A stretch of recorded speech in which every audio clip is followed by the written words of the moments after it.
How are you lovely people doing today? My name is John. Welcome to a wonderful episode of the Zombie Storyline Q&A. In this series, I take your questions about the zombie storyline and I answer them. Whether it be a big, a small, or a simple question, I'm more than happy to answer it. So go ahead, leave your questions down below. Maybe I'll see it and hey, maybe I'll answer it. You may even be in the next episode. If you want, there are two ways you can submit your questions. The first way is to tweet me at JohnnyJ25. I'm always checking my Twitter, and it's probably one of the best ways to get in touch with me. Another thing you can do is leave them down in the comments below. I go through all the comments and I guarantee your question will get seen. Without further ado, let's get rocking and rolling with the episode. So we're going to kick today's episode off with a question from Riot UC, who asks, where do the chalk outlines come from? Believe it or not, the chalk outlines don't exactly have a storyline background. At the time they were creating zombies, they weren't even focused on writing a story. A story hadn't even crossed their mind. The only thing they were working on doing was getting the game finished. This game was on an incredible time crunch.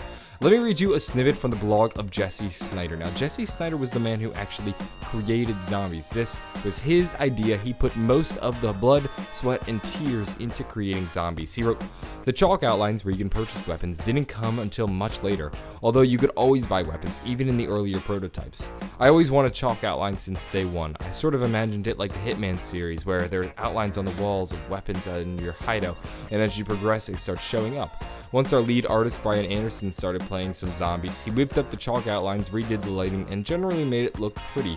He also fixed the box and put some question marks on it, which was a nice polished touch. So, as we see, the creation of the chalk outlines didn't really have much of a story to it. They were just inspired by Hitman. Now, that's not to say that as the storyline progresses, they might give us some explanation, but at the moment, it's one of those things that we can say it's just part of the game. There really isn't a story. A link to this blog post down below if you want to read more of it. It is fascinating. Moving on, we have a question from Death Rays, who asks, who made the wave gun and does it have a backstory? So the thought behind the wave gun is, during the famous 1969 moon landing, it didn't go exactly as we expected. When the Americans reached the moon and Neil Armstrong famously touched down with one small step from man, they noticed that they weren't the first ones there. They realized that there was already a base on the moon created by Dr. Richtofen, and this became Griffin Station. Now here's where things may have diverged, and we're not exactly sure which is correct. Now, it could be that they discovered Griffin Station, realized there was an infestation of zombies in this base, and to do something about it, to clear it out, they created the Call of Duty Zombies lab, and one of the things they did was create the wave gun, an advanced weapon that allowed them to kill many zombies in zero gravity. Now, that's just one thought.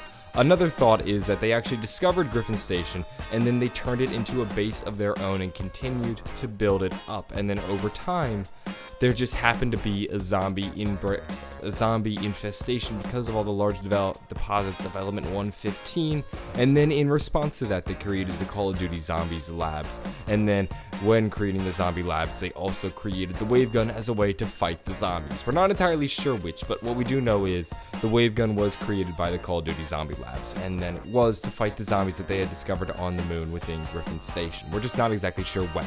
We're going to end today's episode with a question from Enigma Hardy Jeff, who asks, what happened to Dr. Growth and Dr. Schuster?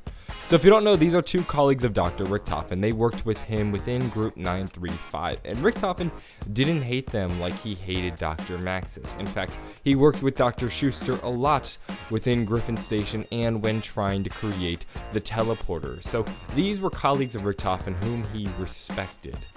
Now, what probably happened was they got caught up in the madness that happened either in the DeRees facility, possibly on Griffin Station, or within Verrückt. At some point, they probably died because once the zombie outbreak got out of control and Samantha entered the pyramid, she decided she was going to exact revenge on anybody who worked with element 115, so she would spawn zombies around them and try to get them killed. It's part of the reason she's been going after our four characters, that and it's Richtofen. But we don't exactly know what specifically happened. Nobody has ever outright said it, but it's probably safe to assume that they died. However, really what happens to them after the events of DeRees and Swadon don't exactly matter, because the story is no longer really focused on them. The story is focused on our four main characters. I would just assume that they're dead though. Anyway, that's gonna wrap it up for this week's episode of the Zombie Storyline Q&A. If you guys enjoyed the video, maybe give it a like, possibly subscribe. I upload multiple Zombie Storyline Q&As a week, and if you enjoyed this one, I'm sure you'll love the next one. If you want, there are two ways you can submit your questions. The first way, tweet me at JohnnyJ25. I'm always checking my Twitter. It's one of the best ways to get in touch with me. You can also leave your questions down in the comments below.